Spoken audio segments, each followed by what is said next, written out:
Ngayong araw, gagawa tayo ng isang masarap na recipe ng fried chicken. Kaya kung gusto mong matutunan, steady ka lang dyan. Umpisahan natin sa paghihiwa nitong ating isang buong manok. Puputulin muna natin yung manok sa dalawa, hiwalay yung hita at yung bandang pitso. Itong manok na to ay 1.4 kilo. Dito sa bandang thigh part at legs, gagawin natin dito 6 na hiwa. Isa sa drumstick, tapos hihiwain natin yung thigh part sa dalawa. At sa bandang pitso naman, gagawa tayo ng 8 hiwa. Bubukod natin yung 2 pakpak, tapos hihiwain natin yung pitso sa 3. Kung may bala kang magnegosyo ng fried chicken, pwede yung recipe na to. Pero para kumita ka, ang gagamitin mong manok ay 1 kilo o 1.1 lang. Tapos na tayo mag-chop, ngayon naman gagawa tayo ng brine solution.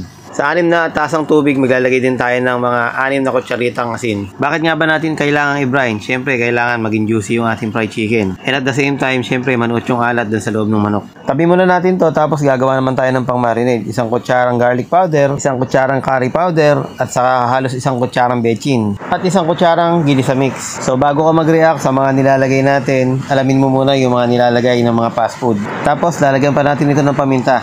Haluin lang natin ang haluin hanggang sa mag-incorporate na nga lahat ng ating pampalasang ginawa.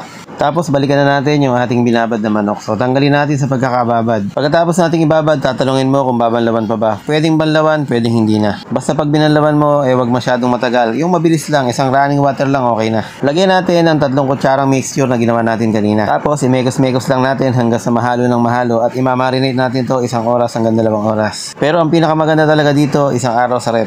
Ngayon naman gagawa tayo ng ating breading mix. Bali ang gagawin natin dito, 4 na tasang harina at 1 tasang cornstarch. Tapos the rest ng ating mga ginawang panimpla kanina, yon ang ating ilalagay dito sa ating ginawang harina at cornstarch. So halu-haluin lang natin hanggang sa mag-incorporate na lahat ng ating inilagay na ingredients. Kapag nahalo mo na, kuha ka lang ng mga 2 sandok nitong ating mixture, ilagay mo dyan sa ating manok na nakababad.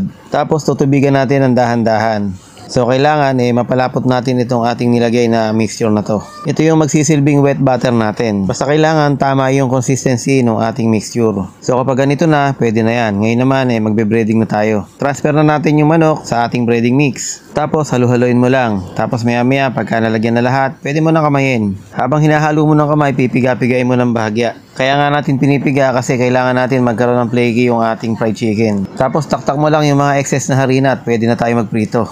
Kailangan mainit na yung ating mantika bago natin isalang. Tapos 12 minutes to 15 minutes luto na yan. So ganito yung ina-expect natin na kailangan magkaroon ng flaky texture. Kailangan habang hinahango mo, ganun pa rin yung temperatura ng iyong mantika. Para malutong at mabilis malaglag yung mga excess na mantika. And at the same time, kahit hapon na malutong pa rin yung fried chicken mo. Kaya kung may natutunan ka sa ating ginawa, baka naman pwede mag-comment ka na kung taga saan ka.